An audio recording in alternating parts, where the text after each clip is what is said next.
Ƙungiyar Amnesty International ta magantu game da matakan da gwamnatin jihar Legas ta ɗauka na rusa ɗaruruwan shaguna a babbar kasuwar Alaba Rago da ke ƙaramar hukumar Ojo. Ƙungiyar ƙarƙashin jagorancin Isa Sunusi ta bayyana rashin adalci ƙarara tare da rashin bin ƙa'ida da gwamnatin jihar Legas ta ɗauka game da waɗannan mutane.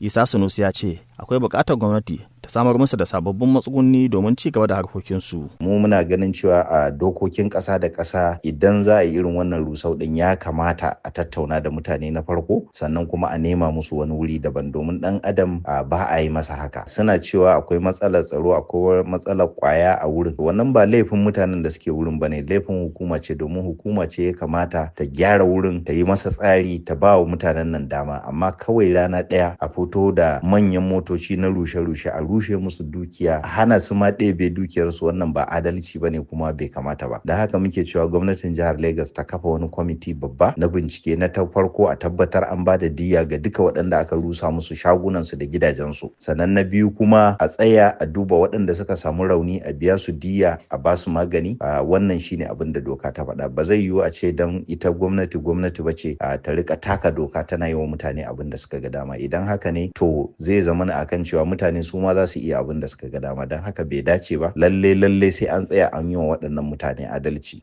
Sannan kada a manta mutanen nan sun yi shekara da shekaru suna zaune. Rana ɗaya a zo a ba su wa'adin tashi daga wurin na wata 6, sannan bayan wata 1 a zo a yi musu rusau, alhali an ce musu bayan wata 6 aka ba su. Inda ma an bari wannan wa'adin ya cika na wata 6 to da shi ne ma watakila za a ce a duba magana ta wata fuska. Sanarwar ƙungiyar ta buƙaci gwamnatin jihar Legas ta gaggauta kafa kwamitin bincike domin gano irin asarar da aka yi a kasuwar Alaba Rago da zumman biyan diyya ga waɗanda abin ya shafa wajen rasa shaguna da gidaje da kuma dukiyoyinsu.